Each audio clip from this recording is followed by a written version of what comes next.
Welcome to the Mystical Mermaid Lounge podcast, a space where all spiritual seekers are honored and celebrated. This podcast was born from the journeys of your hosts, who have each faced her own dark night of the soul, but they've emerged with an unshakable belief in divine connection, cosmic inspiration, and her true life's calling. Join us on a journey of personal growth, transformation, and magical self-discovery. Your first co-host is Chloe Brown, a gifted intuitive empath and shadow work life coach. Your second co-host is Keone Starr, an intuitive energy worker and acclaimed past life regressionist. The Mystical Mermaid Lounge podcast starts now.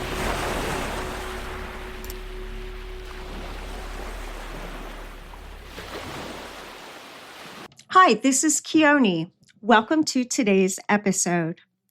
This is one woman's journey to fulfilling her life's purpose. Michele started her professional career as a lawyer, admitted to the Federal Southern District Court of Florida and Florida State Courts. For 10 years, she was a successful civil trial attorney and enjoyed representing her clients in and out of the courtroom. Then one case against an unethical attorney made her question her career choice. Since then, she has worked in a number of sales capacities, typically training new salespeople and coaching those who need support. She is also being certified as a life coach. How could one person give up the prestige and money of being a successful attorney? Let's find out. Welcome, my sister, Michele. Michele, do you believe everyone's soul has a life purpose? Hi, Keone. I sure do believe that everyone has a soul life purpose. It's just that a lot of people don't know where to start and need to figure it out. Well, have you always known what yours is? As it turns out, I did in a way. I always kind of had a knack for solving problems and also felt compelled to help out the underdog or someone in need. Even as a kid, I could assess a situation and determine a plan of action. Even as a small kid, I can even recall a classmate attempting to steal another kid's lunch money, and I resolved that problem quickly. And in doing so, I got myself suspended. I remember that. Yeah, you were never one to be overwhelmed by a problem or to be intimidated by a bully, no matter how big. But did Spirit tell you that that was your purpose? I mean, how did you get info from Spirit? Info from Spirit comes to me in a couple of different ways. Sometimes it's literally a matter of a voice in my head. One time, I was watching TV and the voice came to me, check your bank account. And I did and found out that money had been hacked from my account. Luckily, I was able to get it resolved and I got the money back. But in many other ways, I noticed that there were specific patterns that continued to show up in my lifetime where at work specifically, I've been asked repeatedly to help train new hires by my bosses, even coworkers asking me to help them. And I always did it because I just thought it was part of the job. And of course, I enjoyed it. Did you take that scenario to mean the universe was trying to tell you something, law of attraction, you enjoyed doing it, so therefore it kept repeating? Not necessarily. I just thought that it was what I was supposed to do at work. But it came to light not too very long ago that this path has been laid out for me repeatedly and that was an area that I was supposed to work in. And that was a win for me because I really like doing that kind of work.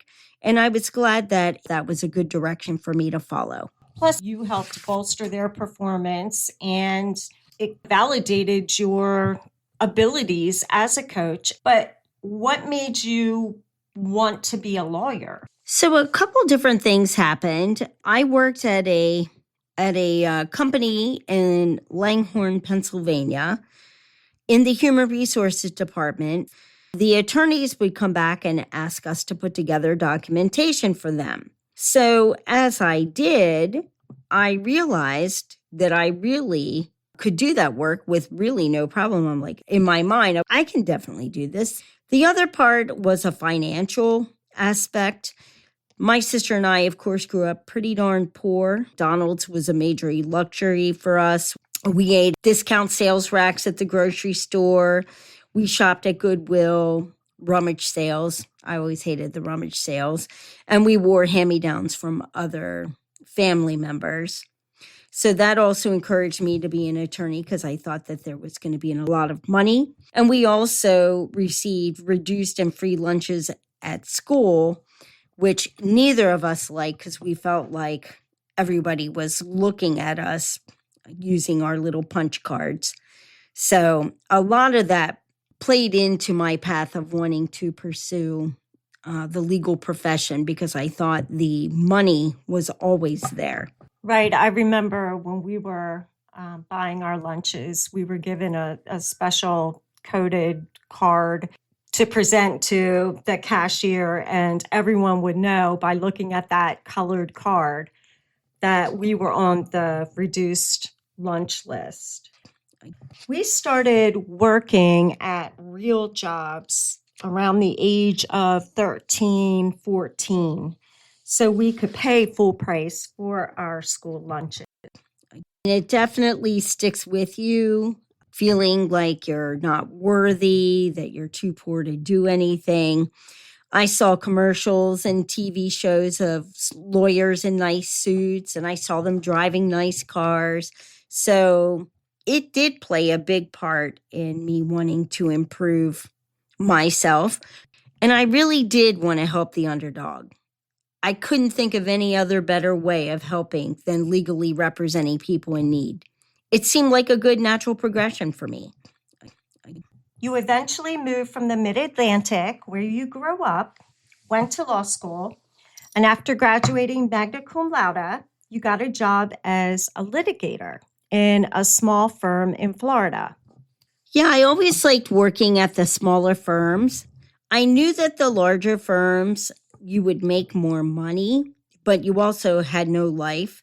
You worked 80 hours a week, and you only did one thing at that law firms. But at the smaller firms, you got to learn everything. So I sacrificed a little bit of money, ironically, but it did well in getting me to court pretty much every single day, getting my name before the judges, managing caseloads, and basically becoming a well-rounded litigator.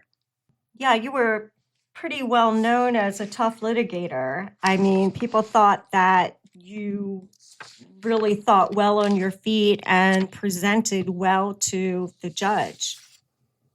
What happened? You loved that job. You loved being in court. You loved having an imposing appearance in court and seeing people quake in their boots. So what happened that changed your opinion? In the mid-2000s in Florida, state judges were elected, and certain law firms made pretty significant donations to judges' campaigns.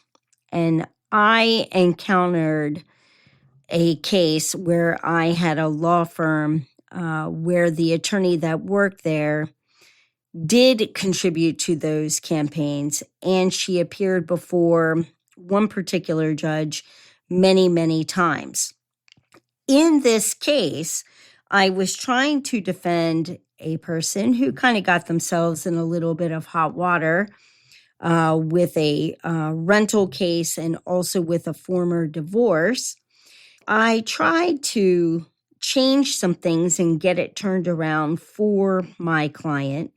And in the meantime, the other attorney decided to go against me and my client personally and filed a motion for sanctions against us, and she won. Had I just changed one word in the title of the document that I had filed on behalf of my client, I would not have gotten sanctioned, and I probably had a good chance of getting the motion overturned for the client. But that case kind of did me in. I was tired. I had been doing this for a long time, and I really didn't think that this is what the law was about. I thought it was rectifying wrongs and injustices for people. And at that point, I just decided I didn't want to do it anymore. I retired my law license in the state of Florida, and I moved north back to Maryland to be more with my family. You were married at the time that you made this decision, and you had been making a decent income. So what happened? Yeah, I wasn't driving a Porsche or anything, but I certainly was doing just fine.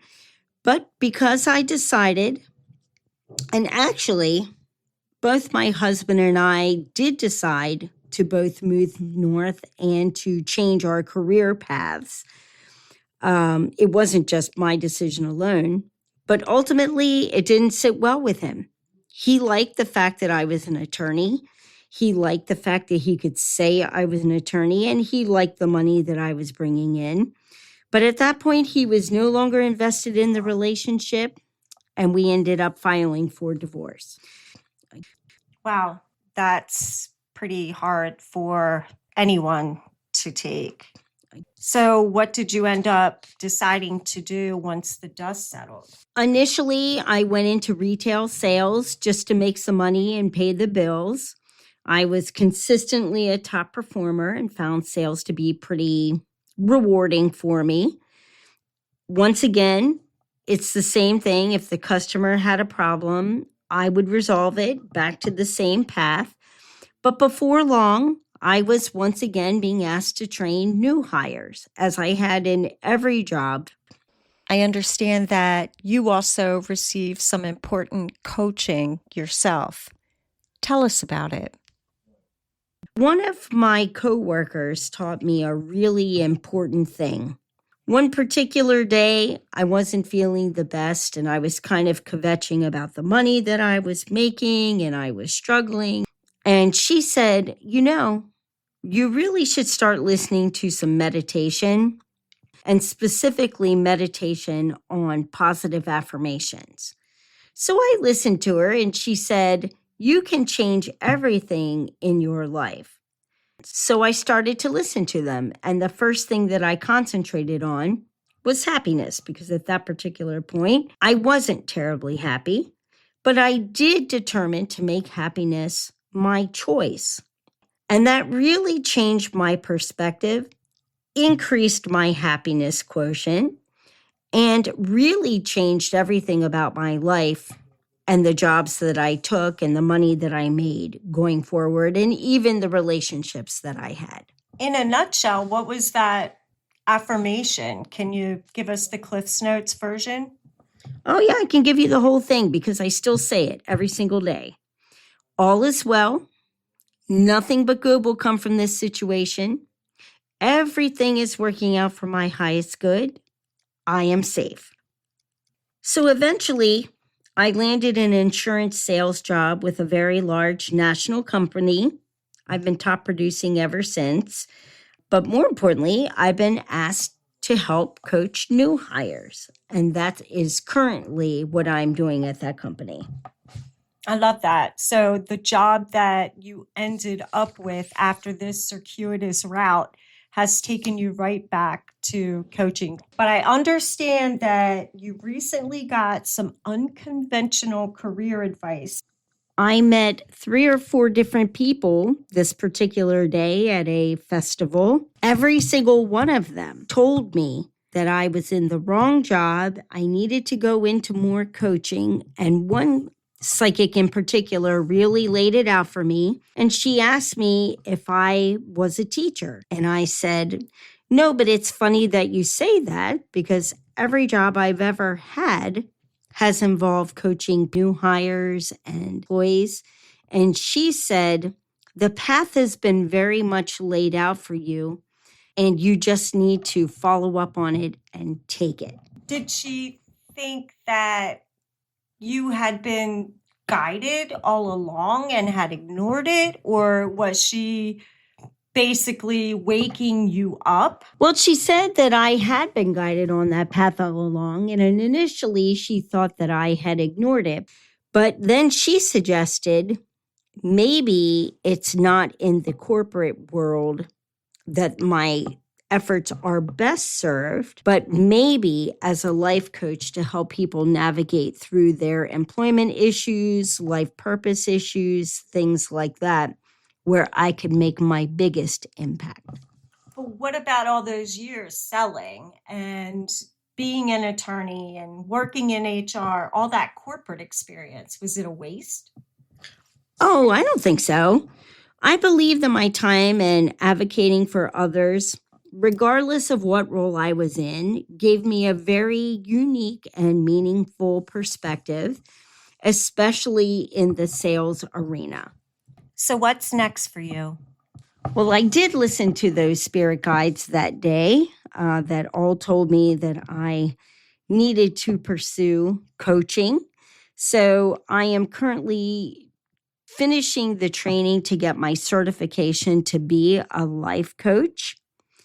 And I am setting a deadline for myself. And now I am focusing on that. And there is no doubt that the universe will continue to provide me people with puzzles to be solved and who need to be coached through the process.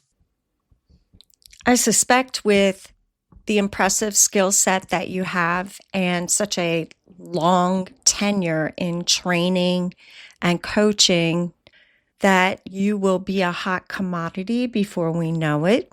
So anyone that is looking to get your expertise, how should they get in touch with you?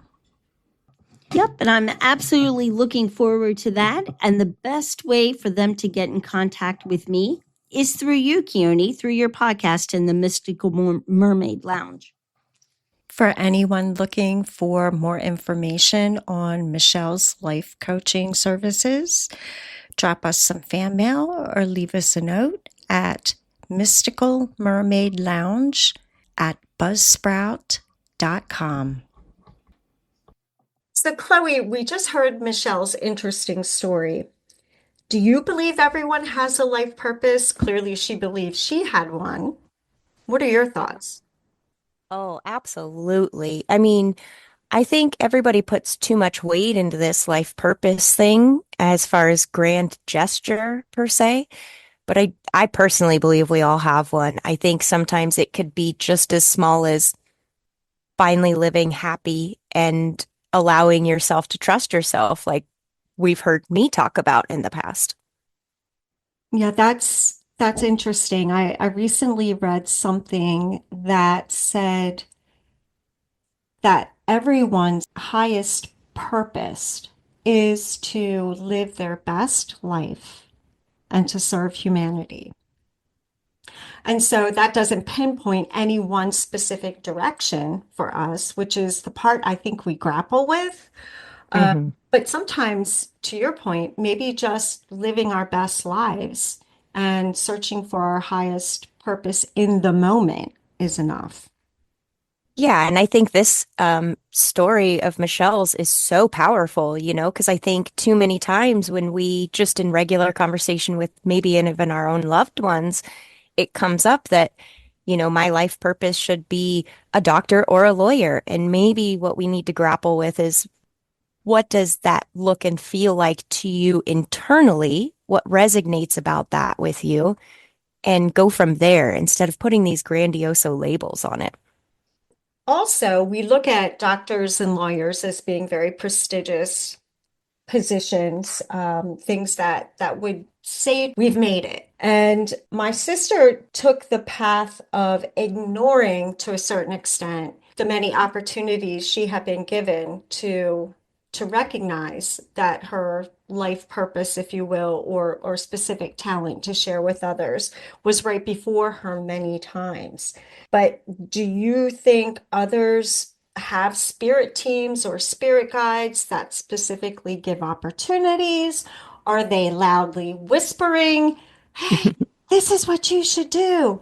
What are your thoughts about how, whether grandiose or small, that we're getting the message? I think all of the above, personally. I think everybody's experiences are very different. I think possibly, or at least I could speak for myself. I know for me, I had lots of little hints. I had lots of big nudges. I had lots of listen to me right now moments. And I still didn't until I personally hit my rock bottom. But I also believe deeply that we have choice, the power of choice, right? And so they could nudge us and help us, but I think that they're pretty limited unless it's life changing in the way of potentially passing or something. I don't believe that they can just step in whenever they want unless it's a pretty big situation. They can nudge, but that's it. That's my belief. Yeah, I think so many of us have a hindsight is 2020 type of experience where we clearly can see the events as they've unfolded to be essentially right in our face gifts of, I can't lob it at you any more clearly. But to your point, I think until we're ready to see it or feel it, it's not going to be received. Sometimes they're just building blocks, you know. Sometimes it's you have to know this before you can know that. And it's not so much that they're rewarding us because you're becoming better than thou or anything silly like that. It's about learning to walk before you can run, right? So it's about building, in my belief, it's about building that foundation so that we're ready and prepared because they can't just give you all heaps of knowledge without understanding how to process and develop and implement. And, in my experience, it was also the internal battle I had to deal with before I could deal with the external. You had to be in a place or mature enough in your process to be able to look back and see it as the opportunity or sign that it may have been. Very, very deep. And I had to own my shit.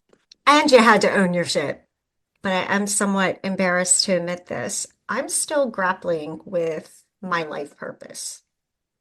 I fall somewhere between get over it, you don't have one. Like I said, just take part of that generalized, hey, live your best life, do the best you can, to, oh my gosh, you were supposed to be a brain surgeon and now you're too old. That's preposterous. I think my opinion is your life goals or a purpose per se is to share the love and unconditional support. To me and the people that we share in common, I hear that all the time how uplifting and helpful and active listener you are, and how you help explore their own thought processes. And to me, you've been the biggest, best cheerleader I've ever had in my life, unconditional support. So that's mind boggling to hear because with the way I believe we all have one. And to me, you are living exactly that. You have a beautiful community, you have amazing loved ones that know how much you love them, and you're helping people every day. And then the QHHT, then we can just open the door of that, how much you're helping people. To me, it's clear. That's crazy. With the being a QHHT regressionist. Yeah. Well, I thank you for that. And I'm going to have to chew on that because I was really leaning more towards the brain surgeon thing. But but now that you've said that, yours sounds a lot more fun and uplifting. But I wonder if you hadn't said that as an example, or I refuse to hear it. I wonder if spirit eventually just says, she's not listening, she's not going to listen, and I give up. There are a lot of people out there who don't see or hear spirit in a way that they may find tangible. So they may be questioning. Well, I think that that's so layered and deep, right? Because it's not easy. It's not like, I hear something with a microphone. I know when my body deeply responds to something that I need to pay attention. And for me, that's when I start what I call the zoom in effect. I start zooming in and I figure out why. What about that rang my bell? What is it that I needed to hear in that moment?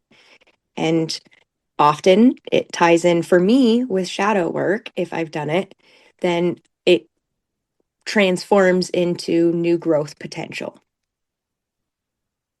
Gotcha. So for anyone out there who's still questioning what their life purpose is, think about all of those things that give you joy, more than just joy, that deep down joy that you want to hold on to, that you want to reproduce at any point, and think about how that sparks the energy within you, and then explore ways to share it again.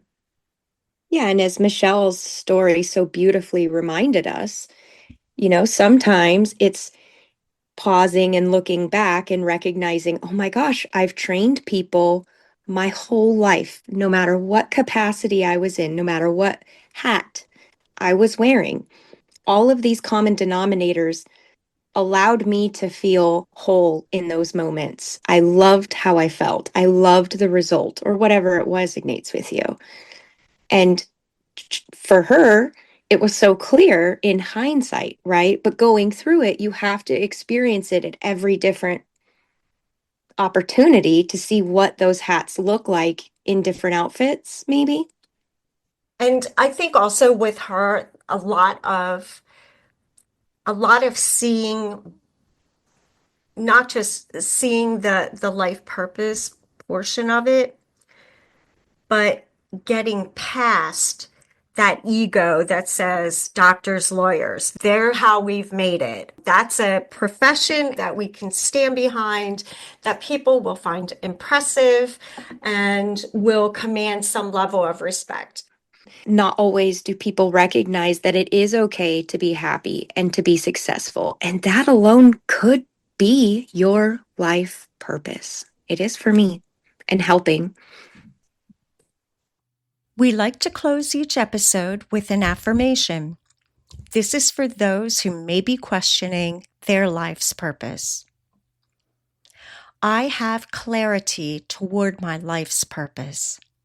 I understand that all steps I've taken to this point have been important for my personal growth. I welcome the opportunity to serve in a way that is fulfilling, that brings abundance, and best assists others on their chosen path. So be it. Thank you for joining the Mystical Mermaid Lounge podcast. Constructive and positive feedback are always welcome. Drop us some fan mail on mysticalmermaidlounge@buzzsprout.com or email us directly mysticalmermaidlounge@yahoo.com. Finally, if you are as passionate as we are about educating and supporting spiritual seekers who are also on a magical journey of divine self-discovery, then we would greatly appreciate your cup of coffee donation. Please brew some Joe and pour us a cup at buymeacoffee.com/Mystical Mermaid Lounge. Catch us again at the next high tide.